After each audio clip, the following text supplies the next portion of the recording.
Well, that's 3 apple raisin walnut cakes baking right now. Before, when I've made this recipe, I've done 2 round cake tins. But I'm going to see a friend this afternoon, and I don't want to take a whole round cake. I think that's going to be too much for her. So I'm trying 2 small loaf pans plus a round one. And don't worry about the fact I did not scrape out my bowl. I'm going to do it now.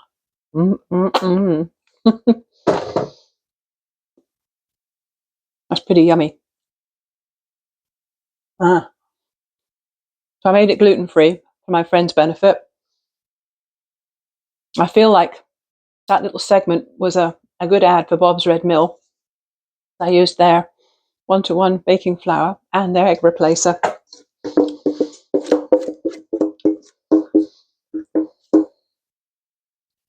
Have you noticed that a lot of flour these days, flour packages, they say, do not eat raw dough. And it seems like there could be, I don't know, bugs in it maybe, or some sort of pathogen in it. I would have thought they pasteurized it, but maybe they don't. Anyway, I like to live dangerously. I don't think the gluten-free flour has that warning on it. Maybe it's just the wheat flour.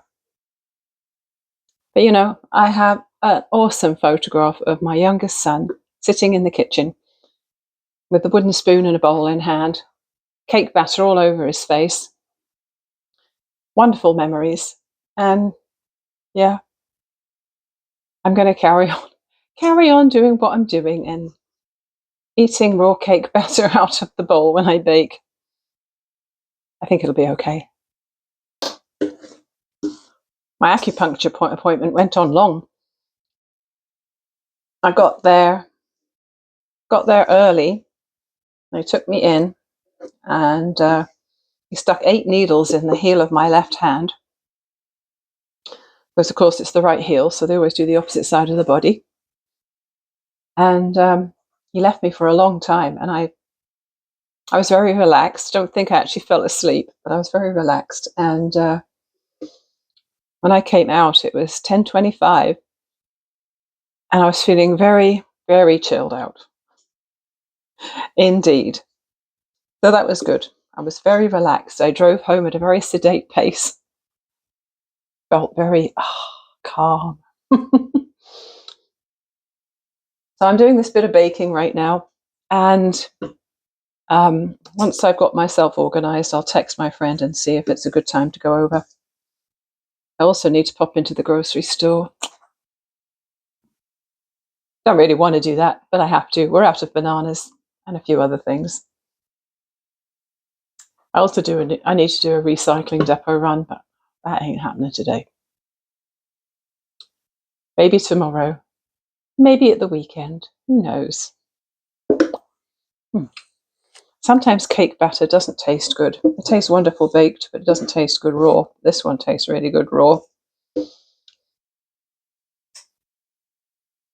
And I sprinkled on the cinnamon sugar at the end, so there'll be a nice crust on the top. One of the best things about fall, I think, is the fall baking. And it's lovely to use seasonal things like apples and raisins and walnuts, you know, because grapes are ripe at this time of the year. Apples, walnuts, squash, which reminds me, I have a kabocha squash in my pantry downstairs, which I really need to use. Yep, favourite time of the year. I know I've said that before. I thought I'd come and get a little bit of fresh air before it gets dark.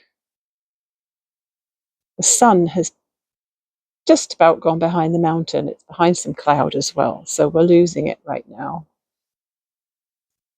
But it's very pleasant out here, even if it is 9 degrees. After I spoke to you this morning, what did I do? Once my baking was done, I don't think I showed you my finished cakes. I don't think I did. Oh, okay. I popped over to my friend's and I took one of the small loaf-shaped cakes to her. And we sat at her dining room table and had a cup of tea and a piece of cake each and put the world to rights, as one does. So that was nice. And her little dog, it's like a Chihuahua something else cross. I can't remember what it's crossed with.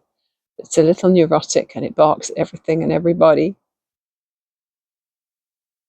Once you've settled in and it's got used to the fact you're there, she calms down a little bit, but yeah, she barks at everything.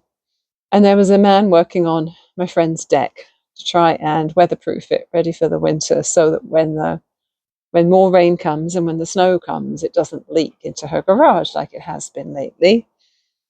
And so, of course, that upset the dog a bit as well. Oh, well. So once I'd been to her house, I was there for a couple of hours, and then I went over to the grocery store and got what I needed there. If you're wondering what the steam is, it's my cup of tea. I've got a berry tea in my fabric mug here, just waiting for it to brew and get cool enough to drink. So I went to the grocery store and messaged both Mr. Stitches and one of my kids to make sure they didn't want to add anything to the list. So I was a little bit dreamy while I was there. I must have been looking a little bit lost in my own world. Some woman said to me, "Oh, you're lost in your own world as well." She said, "I'm the same." I said, "Yeah, I don't have a very long list, but it seems to be taking me a long time to get through." We laughed about it. It's nice when you can say hello to people or have an exchange with somebody instead of just like not making eye contact and ignoring people and pretending they're not there. Sometimes you want to do that too, right? If you're in a hurry or if they look a bit dodgy, you might want to do that. But sometimes it's fun to have a little bit of an exchange.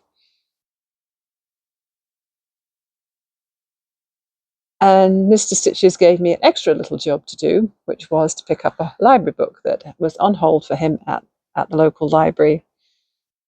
So just as well, I took my insulated Costco bag with me to the shop because I had 3 big bags of frozen berries for smoothies.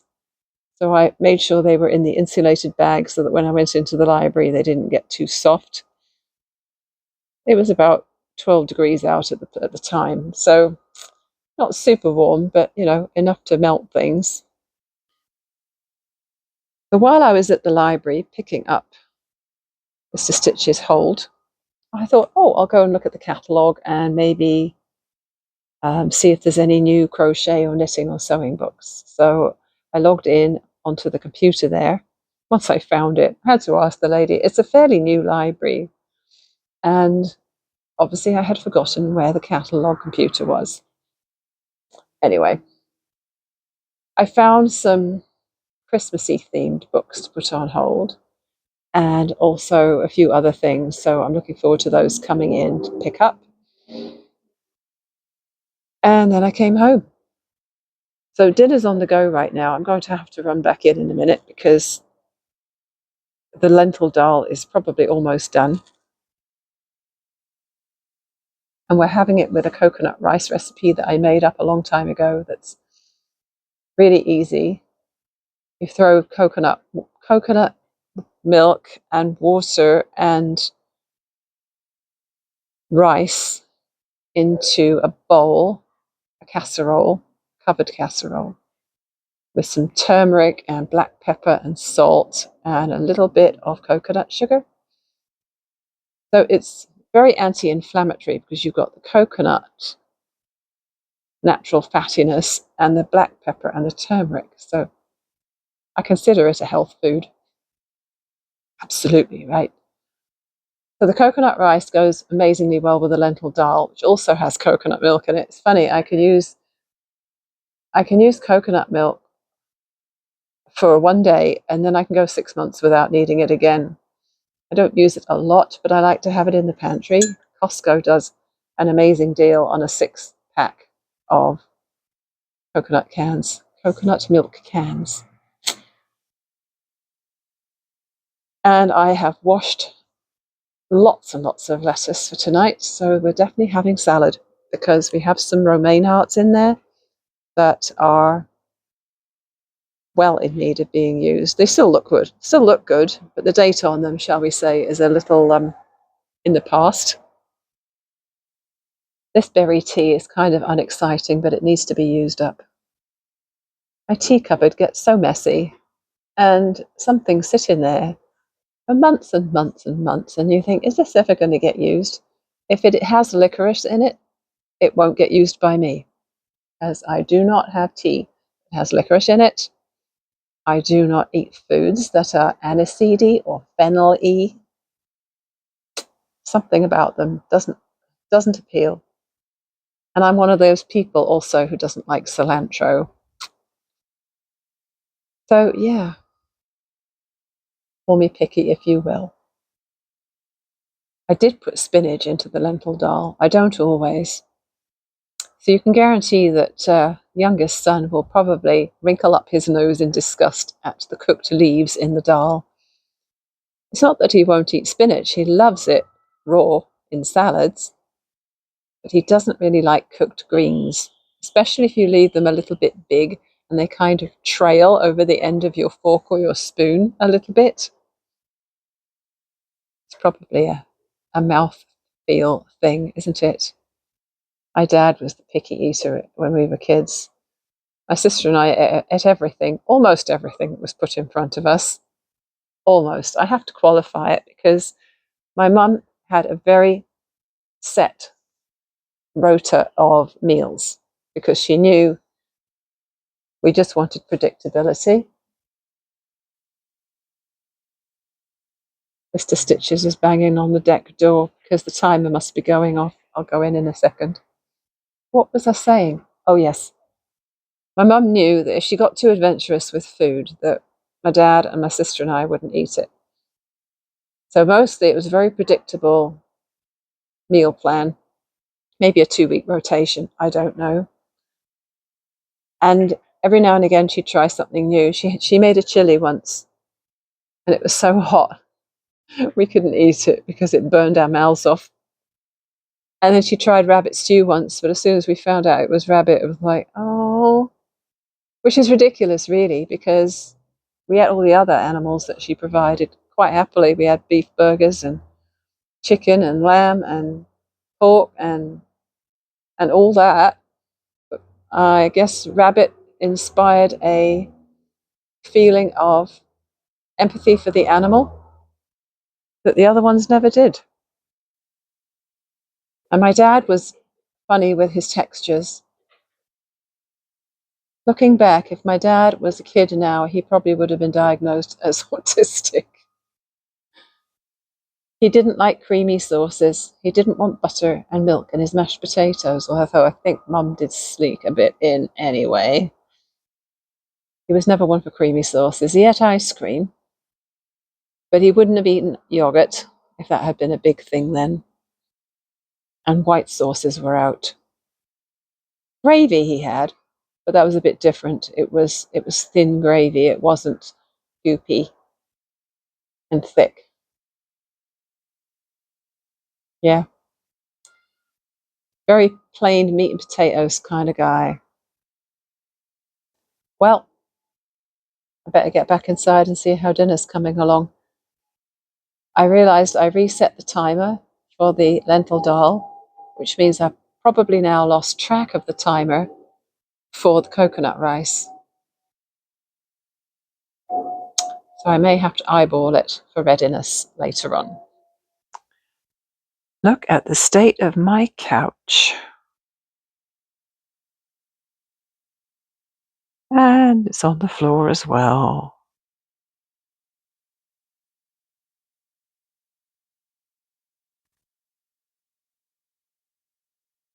Well, lovely people, day 29 is coming to a close, so I just need to show you the progress I've made on my 2 yarny projects today.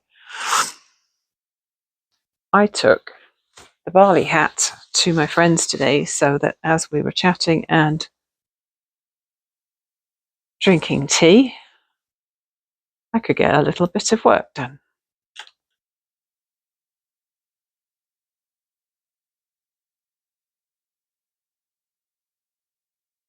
here we are so far. And of course the light keeps changing again. There's a funny little stitch in here. There was a thick part of the yarn right here. And it was a little loose. So I pulled a loop to the back. It's still there. So what I think I'm going to have to do is anchor it on the back because I didn't want to frog and I don't want it to stick out. So I winged it as far as the garter stitch section. So the garter stitch section is between these two markers here. And I can't remember how many stitches it is. And it may mess me up with the decreases later because I didn't follow the pattern exactly, but my gauge is different, and so I cast on 4 stitches fewer than the Aran / worsted pattern specified. I'll figure it out when the time comes. So he can go back in his bag for now. And the other thing I need to show you is the Technicolor Dreamcoat hood. Last night I showed you the progress to these bobbles.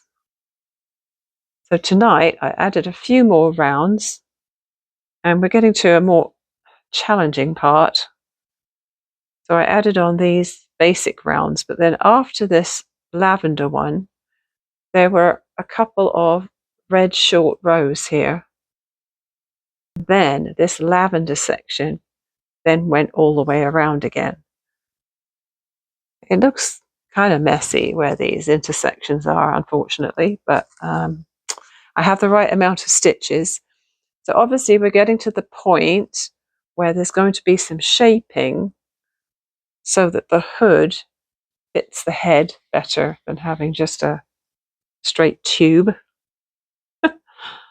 So it's looking even more bizarre now.